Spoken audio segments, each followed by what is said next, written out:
হলো দুর্গাপূজার পোশাক। দুর্গাপূজার পোশাক, এটা দুর্গার ছবি দিয়েই শুরু হলো। এখনকার পাঞ্জাবি, এটা মেয়েরাও বানাতে পারেন। হ্যাঁ দেখেন, এটা হলুদ কালার, এর ভিতর দুর্গা দেবীর ছবি আছে। এরপরে বিভিন্ন কালার আছে। এটা হচ্ছে হোয়াইটের ভিতরে দুর্গা দেবীর ফটো আছে। এটা হচ্ছে নেভি ব্লুর ভিতরে দুর্গা দেবীর ফটো আছে। এটা হলো রেড, লাল কালারেও দুর্গা দেবীর ফটো আছে। এটা হচ্ছে হোয়াইট কালারের মতো, ক্রিম কালার বলা হয়। এর ভিতরে শিবলিঙ্গ আছে। আপনার যেটা পছন্দ এটা অর্ডার করতে পারেন। আপনারা এটা যে কোনো সময় অর্ডার করতে পারেন। দেখুন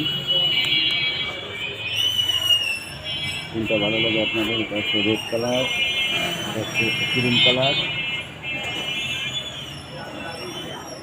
এটা হচ্ছে ব্লু, এটা হচ্ছে হোয়াইট।